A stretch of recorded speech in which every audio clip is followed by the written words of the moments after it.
एक फॉर्मूला आप याद रखेंगे cos 2 थीटा इक्वल टू एक होता है formula 2 cos square theta minus 1।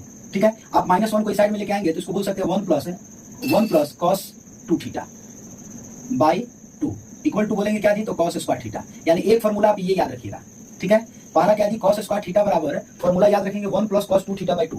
Generally आप cos स्क्वायर थीटा बराबर क्या जानते हैं, तो आप बोलते हैं 1 माइनस sin स्क्वायर थीटा, लेकिन वो भी फॉर्मूला है, लेकिन यहाँ पर इस फॉर्मूला का यूज करेंगे तभी आप इसका इंटीग्रेशन निकाल पाइएगा cos स्क्वायर थीटा का। ठीक है, आगे इसी में दूसरा नंबर में अगर cos 2 थीटा बराबर ही लिखे, इसका फॉर्मूला होता है 1 माइनस 2 sin स्क्वायर थीटा होता है। ठीक है, हम क्या कर लेंगे, फिर इसको इधर लेके चले जाएंगे तो कहेंगे कि 1 माइनस cos 2 थीटा बराबर 2 sin स्क्वायर थीटा होगा। ठीक है, इसको नीचे लेके आ जाइए यहाँ, तो आप कहेंगे क्या थी कि sin स्क्वायर थीटा बराबर होगा क्या, तो 1 माइनस cos 2 थीटा बाई 2। ठीक है, तो आप sin स्क्वायर थीटा का ये रखेंगे।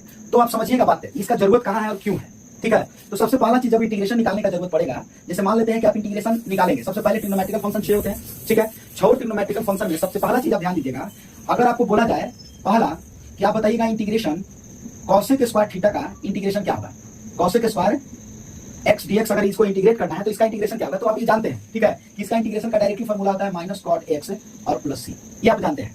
ठीक है, ये आप जानते हैं। दूसरा बात ये भी जानते हैं आप, सेक स्क्वायर एक्स डीएक्स, इसका डायरेक्ट इंटीग्रेशन होता है क्या जी, तो tan x प्लस सी, इसका डायरेक्ट इंटीग्रेशन होता है। लेकिन अगर आपसे कहा जाए कि sin स्क्वायर एक्स डीएक्स, इसका इंटीग्रेशन क्या होगा, तो आप नहीं जानते हैं, डायरेक्टली इंटीग्रेशन होता ही नहीं है। अगर इसी में आपसे बोला जाए 4 नंबर में cos स्क्वायर एक्स डीएक्स, इसका इंटीग्रेशन क्या होता है, ये भी नहीं जानते हैं। ठीक है, अगर इसी में 5 में बोला जाए cot स्क्वायर एक्स डीएक्स क्या होता है, ये भी नहीं जानते हैं। और 6 में अगर बोला जाए, ये कौन बच गया जी, तो tan स्क्वायर एक्स डीएक्स, इसका इंटीग्रेशन क्या होता है, तो ये 4 का डायरेक्टली इंटीग्रेशन आप नहीं जान रहे हैं। ठीक है, तो इसके लिए हमको ये 2 फॉर्मूला का यूज करना पड़ेगा, और जो फॉर्मूला यूज करेंगे वो हम लोग देखेंगे। तो एक करके हम लोग ध्यान देते हैं। ठीक है, सबसे पहले आप ध्यान दीजिएगा sin स्क्वायर एक्स के लिए। ठीक है, अगर आपको इंटीग्रेट करना है sin स्क्वायर एक्स को, तो आप फॉर्मूला यूज करेंगे इंटीग्रेशन में sin स्क्वायर थीटा बराबर क्या होता है जी, तो 1 माइनस cos 2 थीटा बाई 2। तो यहाँ क्या लिखेंगे, 1 minus cos 2 x by 2 dx।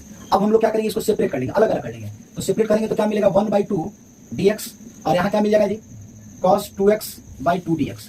ठीक है, एकदम बेसिक से बात समझिएगा, इसमें हाई फाई कुछ बढ़ा चढ़ा के नहीं करना है। ठीक है, ज्यादा दिमाग नहीं लगाना, बेसिक चीज है, एकदम आराम से समझते चलिएगा। ठीक है, 1 बाई 2 cos 2x dx। अब इसको इंटीग्रेट आप जानते हैं, इसका क्या हो जाएगा जी, तो x हो जाएगा माइनस 1 बाई 2 cos 2 थीटा या 2x कहेंगे, तो cos का इंटीग्रेशन क्या होता है, तो आप कहिएगा कि sin होता है, sin। ठीक है, इसका जो एंगल था 10 का 10 लिखेंगे, लेकिन आप इसके एंगल में जो डिफरेंशिएट करने के बाद मिलेगा उससे उसको डिवाइड करते थे। ठीक है, तो चलिए इसको डिवाइड कर लेंगे, प्लस सी हो जाएगा। यानी कुल मिला के आप कह सकते हैं क्या होगा इसका इंटीग्रेशन, x बाई 2 माइनस कितना हो जाएगा, 1 2 टू 4, यानी कह सकते हैं sin 2x बाई 4 और प्लस सी। ठीक है, यानी अगर sin स्क्वायर x का इंटीग्रेशन निकालना होगा तो x by 2 minus sin 2x by 2 sorry 4 और प्लस सी होगा। ठीक है, किसका इंटीग्रेशन जी, sin स्क्वायर x dx का, ये आप याद रखिएगा। ठीक है, ये आप थोड़ा ध्यान दीजिएगा कि sin स्क्वायर x dx का इंटीग्रेशन क्या होगा, x by 2 minus sin 2x by 2 plus C होगा। ठीक है, तो आप ध्यान दीजिएगा दूसरा नंबर पे क्या है, तो cos स्क्वायर x dx का integration, cos square x dx का इंटीग्रेट करना है, तो इसके लिए भी हम लोग यही फॉर्मूला सेम यूज करेंगे। क्या फॉर्मूला है जी, तो कहेंगे कि 1 plus cos 2x by 2 dx। अब ये सेपरेट करना आप जान गए हैं, इसलिए हम इसको डायरेक्टली लिख देते हैं।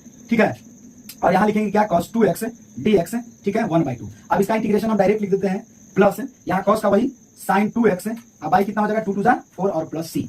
ध्यान देने की बात है कि sin स्क्वायर x और cos स्क्वायर x के इंटीग्रेशन में मात्र प्लस का और माइनस का फर्क है। क्या देखिए, यहाँ पर अगर sin स्क्वायर x का इंटीग्रेशन निकालते हैं तो माइनस है, और cos स्क्वायर के निकालते हैं तो प्लस है। ठीक है, तो इस बात पे आप ध्यान दीजिएगा। बाकी cos स्क्वायर x का तो आप जान रहे हैं इंटीग्रेशन, sec स्क्वायर x का तो इंटीग्रेशन जान रहे हैं, लेकिन आप cot स्क्वायर x का इंटीग्रेशन नहीं जान रहे हैं। तो एक लिखते हैं क्या जी, तो cot स्क्वायर x dx है। अब यहाँ ध्यान दीजिएगा, cot स्क्वायर x का डायरेक्टली इंटीग्रेशन होता ही नहीं है, तो आप इसके लिए फॉर्मूला यूज करेंगे। तो आप बताइए कौन सा एक आइडेंटिटी है जिसमें cot स्क्वायर x आता है, तो आप कहिएगा क्या जी, तो आप कहिएगा कि cosec square x minus cot square x equal to क्या मिलता है, 1 होता है। ठीक है, तो हमको क्या है जी, cot स्क्वायर चाहिए, तो इसको इधर लेके जाते हैं, तो ये इधर आ जाएगा। यानी आप कह सकते हैं क्या कि cosec square x minus 1 equal to cot square x होगा। ठीक है, यानी इसके बराबर हम ये फॉर्मूला रख सकते हैं। तब आइए रख लेते हैं, क्या हो जाएगा, cosec स्क्वायर x, ठीक है, माइनस 1, और यहाँ हो जाएगा dx। इसको अलग अलग अब आप सेपरेट कर लीजिएगा, cosec square x dx minus 1 dx। ठीक है, अब यहाँ cosec स्क्वायर x का इंटीग्रेशन तो जानते हैं, यहाँ cosec स्क्वायर x का integration minus cot x plus C होता ही है। ठीक है, और ये डायरेक्टली आप जानते हैं, तो इसका इंटीग्रेशन हम लिख देंगे माइनस cot x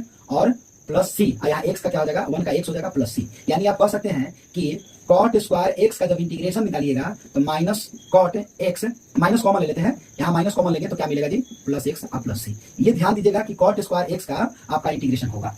ठीक है, अब एक बात बचेगा कौन सा जी, तो आप कहेगा कि tan स्क्वायर x का, तो tan स्क्वायर x का इंटीग्रेशन कैसे निकालेंगे, तो डायरेक्टली tan स्क्वायर x का इंटीग्रेशन नहीं होता है, लेकिन आइडेंटिटी फॉर्मूला जानते हैं कि sec square x minus tan square क्या होता है, x इक्वल टू 1। ये क्यों हम यूज किए इस फॉर्मूला का, तो आप ध्यान दीजिएगा कि आप sec स्क्वायर x का इंटीग्रेशन जानते हैं, जैसे इसमें भी आप जान रहे थे cos स्क्वायर x का इंटीग्रेशन, ठीक है, क्योंकि डायरेक्टली फॉर्मूला आता है। एक चीज ये भी आप जानते हैं कि जो डिफरेंशिएशन का जस्ट अपोजिट जो होता है उसी को तो इंटीग्रेशन कहते हैं, यानी एंटी डेरिवेटिव का मतलब इंटीग्रेशन।